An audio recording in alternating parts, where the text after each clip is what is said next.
이번 사순절 기간 동안은 이스라엘 백성들이 진을 쳤던 장소를 어근으로 찾아가지고 이게 무엇을 의미하는지, 한마디로 말하면 예수 그리스도를 예표하는 상징으로 이해하고 말씀들을 준비했습니다. 이스라엘 백성들이 창세기 15장 13절로 16절에 보면 애굽 땅에서 430년간 그들이 어려움을 겪습니다. 노예로 살아왔고 노예로 살아왔던 이들에게 하나님이 출애굽하게 해주세요. 출애굽할 때는 10가지의 재앙들을 통해서 그들이 하나님이 살아계시구나, 살아계신 하나님을 우리가 믿고 그 하나님과 함께 출애굽하는구나, 그런 확신을 주는 거예요. 그리고 그것을 통해서 첫 번째 장소 숫곳에서 마지막 장소 길갈까지 우리는 지금을 살아가는 우리에게는 그 장소들의 상징을 따라서 살아가는데, 한마디로 예수를 그리스도로 고백하고 살아계신 하나님의 아들로 고백하는 그 현장에서, 그리고 우리는 교회로, 그리고 성령 하나님이, 그리고 거기에선 어떤 의미인지 이렇게 의미들을 찾아서 하려고 그래요. 그래서 마태복음 1장 17절에 보면 모든 대수가 아브라함부터 다윗까지 14대, 다윗부터 바벨론으로 사로잡혀갈 때까지 14대, 바벨론으로 사로잡혀간 후부터 그리스도까지 14대라. 그래서 14, 14, 14 하면은 42대가 돼요. 그게 구약에서는 42곳의 진을 쳐서 이런 의미로 연결해서 말씀을 나누려고 그럽니다. 그러면 6월절이라는 뜻은 뭐예요? 넘어가다, 뛰어넘다, 통과하다라는 뜻에서 유래했어요. 파사흐라고 하는, 여러분의 아침에 받은 소책자에 이런 내용들이 나와 있습니다. 그것을 참고하시기 바랍니다. 그래서 10가지 재앙을 통해서 그들이 넣었는데, 마지막은 어린 양의 피로 그들이 구원을 받는 거예요. 그러면 어린 양의 피로 구원받아서 이들이 라암셋을 떠나 숫곳을 향해 행진을 했다 그랬어요. 그런 라암셋이라고 하는 것은 라메세스라는 단어에서 유래했습니다. 해석은 천둥치다, 큰 소리를 내다, 화나게 하다, 그런 거예요. 그러니까 라암셋은 어떤 곳이냐? 이스라엘 사람들이 노예로 그곳을 건축한 나라의 성입니다. 그래서 그곳에서 애굽의 백성들은 장자를 잃었어요. 그러니까 어때요? 슬프죠. 모든 애굽의 백성들이 큰 소리로 곡을 하고 슬퍼하는 거예요. 그게 천둥 소리와 같다. 또 왕의 입장에서 보니까 노예 200만 명 뺏겼어요. 그러니 얼마나 화가 나요. 약이 오른 상태예요. 이게 라암셋이라고 하는 단어의 뜻입니다. 그러나 이스라엘 백성들에게는 어떤 소리예요? 하나님이 구원해 주시는 소리예요. 하나님이 그곳에서 은혜를 베풀어 주신 거예요. 그래서 이런 의미를 가지고 오늘 말씀을 전하려고 합니다. 숫곳이라고 하는 곳은 1차로 진을 친 곳입니다. 그래서 이 숫곳은 라암셋에서 떠나 동남쪽으로 52km 지점에 위치합니다. 요단강 동편에도 같은 단어가 있어요. 숫곳. 요거는 서로가 다른, 지리적으로 다른 장소예요. 200만 명이 넘어서 걸어서 갔어요. 그래서 어떤 학자들은 며칠, 또 늦어도 일주일 이렇게 갈 수 있는 거리를 왜 이렇게 돌려서 갔을까? 그 이유는 하나님의 의도가 있다. 여러분과 제가 지금을 살아가면서 어려운 환경, 힘든 상황들, 이성적으로 이해가 되지 않는 상황이 있을 때에는 하나님과 나의 관계를 여러분들이 해석해야 됩니다. 지금 내가 살아가는 삶의 현장에 도대체 이해가 안 되는 상황들이 있다. 성경을 통해 여러분들이 하나님과의 관계로 먼저 접근하세요. 그러면 하나님이 깨닫게 해주시고 보게 해주시고 은혜를 베풀어 주심을 믿으시기를 바랍니다. 이 숫꽃이라고 하는 것은 오두막집이다, 원두막이다, 보금자리다라는 뜻이 있습니다. 이 단어는 사카크라고 하는 단어에서 유래했어요. 가리다, 뚜껑을 덮다, 보호하다라는 뜻이에요.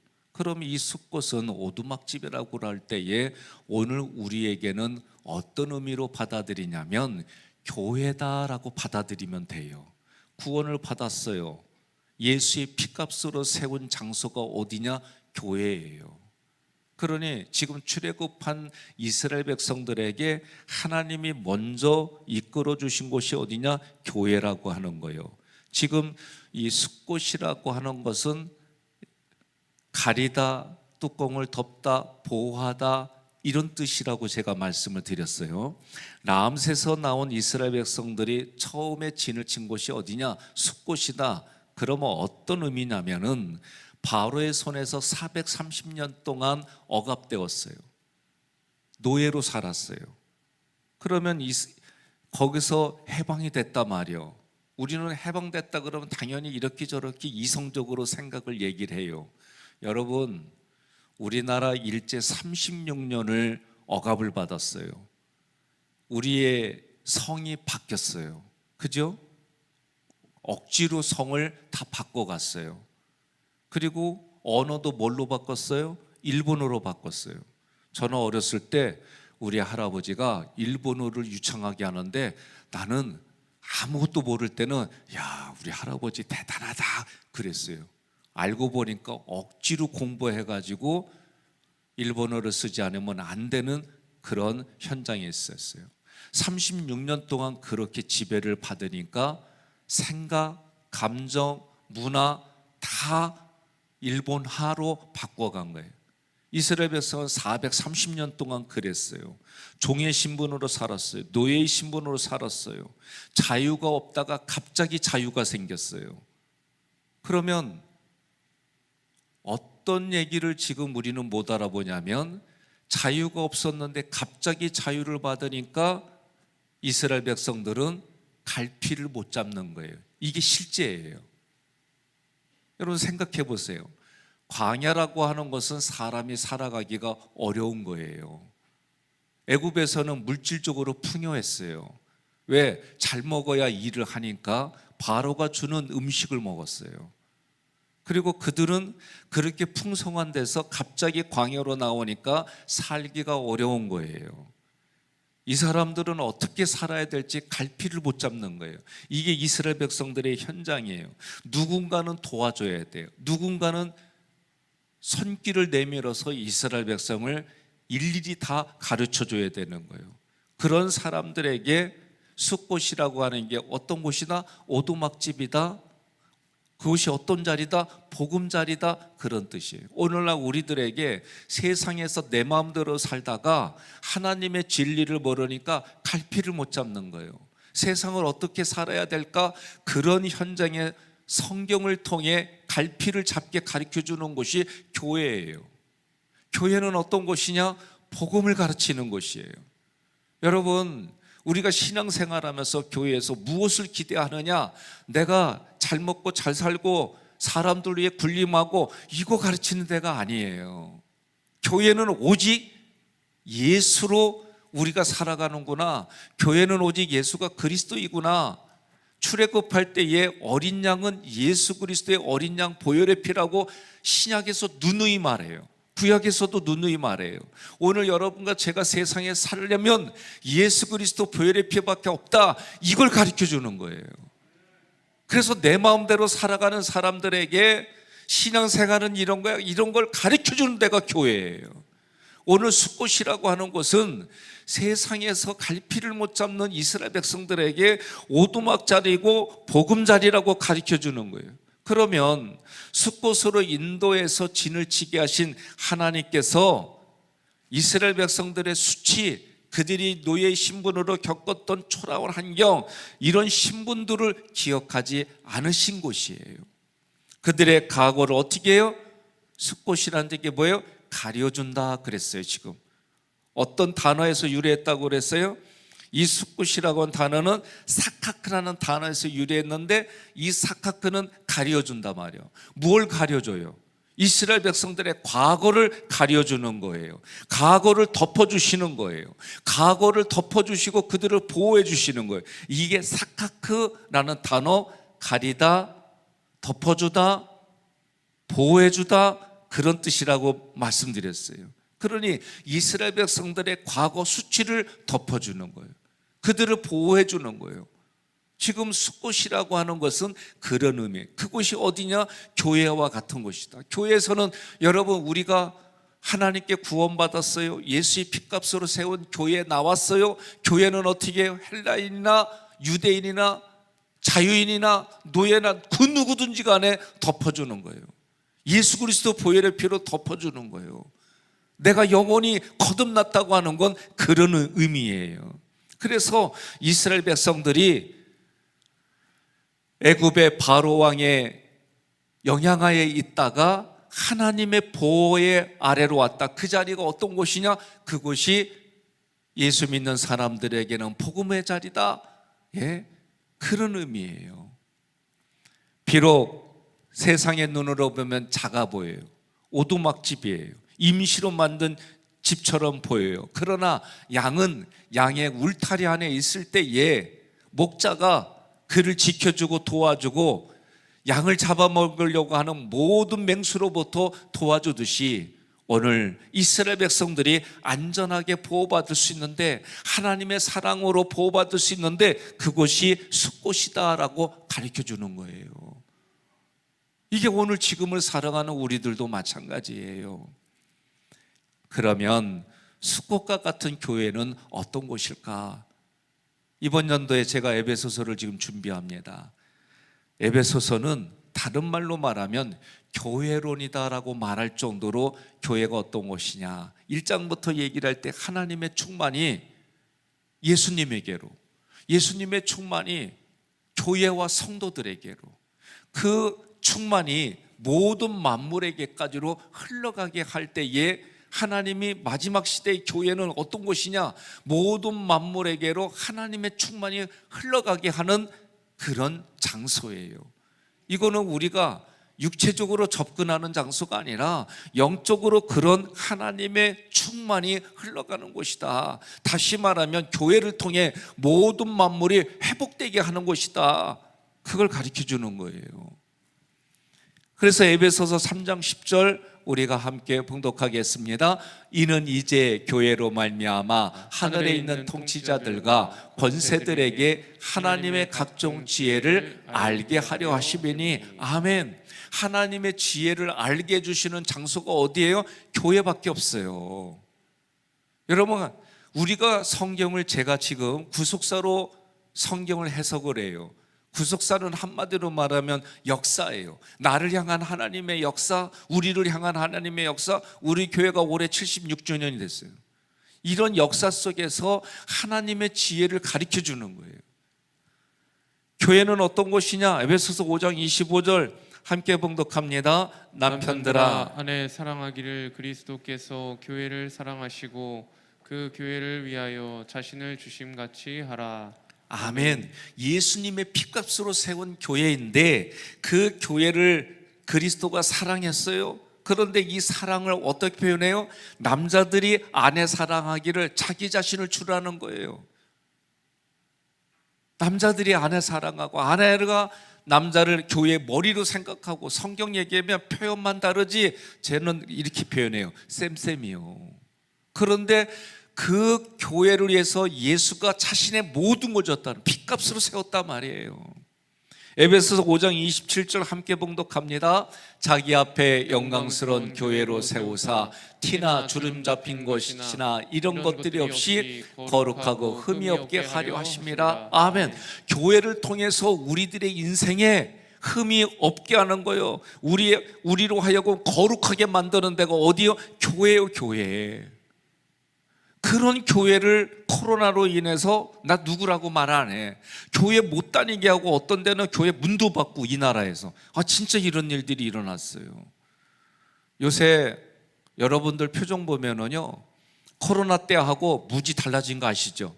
코로나 때는 겁나 갖고 못 오셨어요. 그리고 3년 지나가면서 목사님 나와시오. 3년 만이요. 그러길래 제가 반가워요. 그리고 인사도 한 적이 있어요. 여전히 3년이 지났어도 사람들이 모인 곳에 두려워하는. 근데 교회는 두려워하는데 왜 전철 타는 건 안 두려워해? 거긴 더 바닥바닥 붙어 있는데. 마트 같은 데 보면은 서로 부대끼는데도 아유 그래요. 저는 지난주부터 노골적으로 제가 이제 마스크 벗었어요. 옆에 분한테 그리요. 벗기 힘들지 그리요. 예? 예. 외국에서 타이틀을 걸었어요. 한국 사람들은 마스크 벗으래도 안 벗더라. 예. 괜찮아요. 예. 여전히 코로나는 세균은 있어요. 없는 건 아니에요. 그러나 이제 여러분과 제가 그걸 받아들이는 느낌, 정서는 처음하고 많이 달라졌어요. 여러분, 과거로부터 지금까지 바이러스가 창궐하지 않은 때는 없습니다. 있습니다. 다만 이것을 통해서 나라를 이끌어가는 관료들이 어떤 생각을 가지고 그것을 이용하느냐 우리가 잘 봐야 될 때예요. 교회는 어떤 곳이에요? 우리를 거룩하고 흠이 없게 만드는 곳이에요. 왜? 예수를 이야기하는 데는 교회밖에 없어요. 예수를 그리스도로 이야기하는 데는 교회밖에 없어요. 하나님을 창조주로 말하는 데는 교회밖에 없어요. 에베소서 5장 29절 함께 봉독합니다. 누구든지 언제나 자기 육체를 미워하지 않고 오직 양육하여 보호하기를 그리스도께서 교회함과 같이 하나니. 아멘. 양육하여 보호해 주시는 것은 교회밖에 없어요. 그러니 여러분과 제가 무엇을 통해 양육을 받아야 돼요? 말씀을 통해 양육을 받는 거예요. 그러니 성경의 말씀이 구약이나 신약이나 무엇을 얘기하는지 정확하게 얘기를 해야 될 거 아니에요. 저도요 개인적으로 공부하는 건 되게 싫어해요. 기도하면 다 되는 줄 알았어요. 예? 제가 이거 말하는 건 조금 여러분들 오해하면 안 돼요. 성경이 말한 대로. 이번 주에도 제가 믿음만이 아니에요. 믿음만이 아니에요. 성경 분명하게 얘기를 해요. 믿음을 통해 행동을 하는 것이라고 얘기되어 있지 믿음만이 온전하게 된다. 성경 그렇게 얘기 안 해요. 믿음을 가지고 행동을 해야 열매가 일어나고 열매가 맺혀지는 거지 믿음이 아니요. 이번 주 중에 그 말씀을 드렸어요. 오늘 우리가 성경의 말씀을 보면 말씀과 기도 위에는 우리가 기도할 때 내 생각대로 기도하는 게 아니라 하나님의 말씀의 뜻대로 기도하는 게 중요한 거예요. 그럼 어떻게 해야 돼요? 말씀을 전하는 자들이 그 말씀을 위해서 기도하고 연구하고 이 말씀이 어원적으로 어떤 뜻인지를 해서 얘기를 해줘야 되죠. 여러분들도 말씀에 분별이 있어야 되고요. 최근에 이런 생각을 해요. 아이들에게 착하게 살아야 돼. 그렇게 얘기를 했어요. 제가 살아보니까 착하게 살려면 성령의 분별력을 가지고 착하게 살아야 돼요. 성령의 분별력 없이 살면은요, 세상 사람들이 참 쉽게 생각해요. 옆에 분한테 한번 이렇게 인사해요. 나 쉬운 존재니? 하고 물어봐요. 쉽게 생각하면 다 싫어해요. 오두막은 작고 초라한 모습이지만 그 안에는 어떤 게 있어요? 구원의 노래가 넘쳤어요. 하나님께 영광 돌리는 축제가 있는 곳이 오두막집이다, 숲곳이다. 그러니 오늘 이 교회를 세상 사람들이 얕잡아 봐요. 세상에서 보면 볼품없는 곳이에요. 그러나 이곳에는 구원의 축제가 넘치는 거예요. 하나님께 영광 돌리는 모세의 노래가 그렇고, 구약에 보면 구원받았을 때 그 기쁨, 예수가 이스라엘 백성들에게 왕으로 오는 예루살렘 입성할 때 호산나 다윗의 자손이요, 종려나무를 만들고 자신들의 옷가지를 걷어서, 물론 의미는 조금 다르지만 구약이고 신약이고 보면 그런 의미예요. 여러분, 교회도 마찬가지입니다. 예수를 믿는다는 것이 세상에서는 초라해 보여요. 그러나 구원받은 성도들이 우리가 찬양을 하고 하나님께 영광 돌리는 자리에 오게 되면 어때요? 전혀 다른 얘기예요. 그러니 이 교회에서는 구원의 영광, 구원의 축제, 구원의 감격이 넘치는 거예요. 성령의 감격이 충만한 거예요. 그래서 하나님께 영광을 돌리는 자리가 어디냐? 교회다 말이에요. 오늘 여러분들이 오늘 결단할 게 또 있어요. 앞으로는 이거보다 더한 팬데믹이 올 수 있어요. 진짜 사회에서도 서로 간에, 필리핀에서는 그랬어요. 가정마다 증을 하나씩 줬어요. 그 증이 있는 사람들만 먹거리를 사러 오고 가고 그랬어요. 어떻게 보면 그런 일들이 전 세계적으로 올 수도 있고요, 어떻게 보면 전 세계가 단일 정부로 그런 날이 올 수도 있어요. 지금 전 세계적으로 동성애는 막기 어려운 시대의 흐름으로 지금 막 퍼져가잖아요. 그런데 생각해 보세요. 창세기에서 죄악이 그렇게 관영할 때 하나님이 어떻게 하셨는지, 우리는 하나님이 우리에게 행하신 거, 하나님이 우리를 어떻게 대해 주시는지 지금도 그런 관점에서 여러분 살아가야 돼요. 옆에 분에게 여쭤봐요. 몇 세까지 살고 싶냐고. 예? 사람들이 권력 있고 사람들이 물질 있으면은요 평생 살고 싶어 해요. 죽음이라는 게 없었으면 좋겠다는 생각들을 해요. 동서양을 막론하고 권력이 있고 돈이 많은 사람들은 그래서 불로장생을 추구해요. 그런데 성경은 예수를 믿는 사람들에게 영원한 생명을 주셨다라고 성경이 말해요. 영생은 예수님께만 있는 거예요. 영생은, 불로장생은 다른 사람들이 말하는 그런 데 있는 게 아니라 오직 예수에게는 영원한 생명, 영생이 있어요. 그 영생을 우리에게 주셨단 말이에요. 그러니 육신이 흙으로 돌아가도 성경에 말하는 것처럼 우리는 영원히 부활받을 걸 믿고 살아가는 거예요. 천국에 대한 기대를 가지고 살아가는 거예요. 죄송하지만 저도 죽음의 앞에 있으면 어떻게 바뀔지 모르지만 언제부턴가 이런 생각이 들었어요. 지옥보다 좋은 데가 지금 현실이다. 예? 이 현실보다 좋은 데는 천국이다. 예수 믿은 이후에 우리의 삶은 그 천국의 삶, 천국의 기쁨을 육신이 있는 동안만 우리가 기회가 있는 거예요. 어저께 고속도로를 이렇게 가는데 트럭 뒤에 이런 문구가 구절이 있었어요. 천국은 육체가 있을 때만 얻을 수 있는 기회이다. 그래서 제가 옆에 분 목사님한테 목사님 볼 때 저분은 예수 믿는 분 같지요. 딱 보더니 그러네. 예?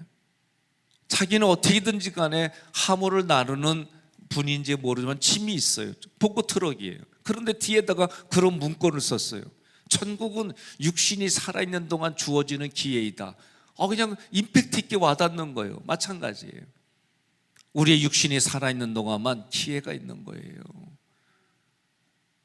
그러니 어떻게 해요? 생명이 있을 때 여러분 잘해야 됩니다. 육신이 있을 때에, 내게 건강이 주어질 때에, 나에게 이 시간이 주어질 때에 잘하는 거예요. 옆에 분에 인사하겠습니다. 있을 때 잘합시다. 그러니 교회라고 하는 것은 구원의 감격과 감동이 있고 그 구원의 감격과 감동으로 축제의 자리가 교회이다 말이에요. 이스라엘 백성들 자신의 힘으로는 감히 바로의 권력에 맞설 수가 없어요. 그 권력에서 벗어난다는 것은 상상도 할 수가 없어요. 이게 이스라엘 백성들이 가지고 있던 거예요.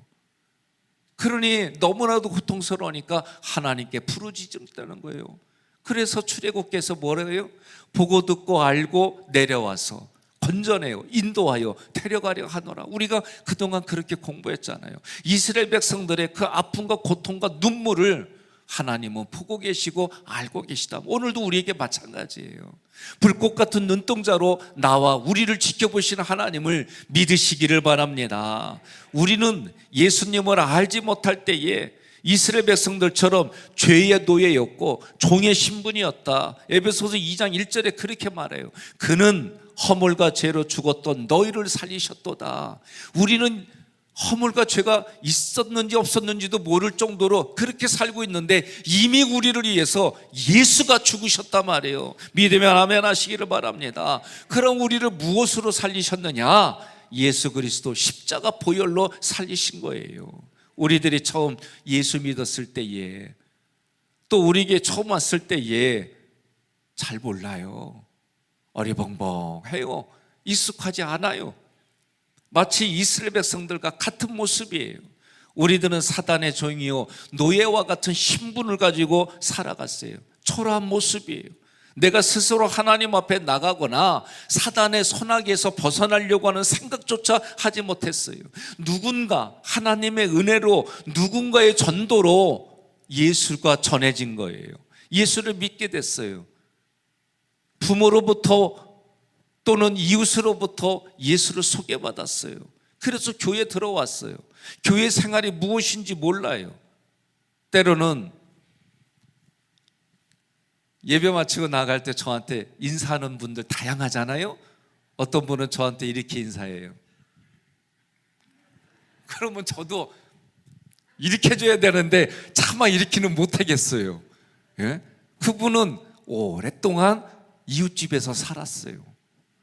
예? 아버지가 석간 줄 알고 살았어요. 그러니까 이분은 익숙하니까 그렇게 저한테 인사를 하는 거예요. 근데 교회에 와서 성경의 말씀을 통해 하나하나 알아지는 거예요. 깨달아지는 거예요. 양육해 주는 거예요. 그래서 익숙하게 만들어가는 거예요. 그러니 교회는 어떤 곳이요? 교회에서 하나님의 은혜로 보호해 주시고 덮어주고 가려주고 이 땅에 힘들지 않도록 하나님이 이끌어 주시는 거예요. 처음 구원받으면 우리도 다 그랬어요. 그게 어떤 말인지도 왜 저런 단어를 쓰는지도 아멘이 무슨 의미인지 사도신경이 뭔지 주기도문이 뭔지 안식일이 뭔지 왜 11조 생활이 아무것도 몰라요. 오늘 숫곳에서 하나님이 숫곳으로 이끌어 주셔서 그들을 덮어주고 그들을 보호해주고 가려주셨던 것처럼 오늘 지금도 마찬가지입니다. 주님이 나와 함께 하셔서 말씀으로 인도해 주시고 사랑 안에서 살아갈 수 있도록 도와주심을 믿습니다. 그런 의미가 숫곳이다. 죄의 종로로 됐던 곳에서 구원을 받은 백성들이 맨 처음 주님의 울타리 안에서 보호를 받는 곳이 숫곳이다. 그곳이 교회이다. 이제 우리가 매일매일 42번째의 그런 진의 장소를 깨달으면서 갈 거예요. 옆에 분에게 오늘 결단합시다. 길갈까지 갈게요? 물어봐요. 길갈까지 간다는 얘기는 42번을 우리가 하는 거예요. 근데 주일날 빼요 또. 그리고 또 4번의 강사가 오니까 그게 빠져요. 실제로는 며칠이 됐냐? 50일 정도 될게요. 옆에 분한테 그래요. 50일 그까이 거 뭐 한번 해봐요. 예, 숫곳에서 우리가 이런 결단하는 거예요. 우리가 길갈까지 갑시다. 성경에 이런 의미를 담아서 신앙의 성숙한 자리까지 나아갑시다. 믿으면 아멘 하시길 바랍니다.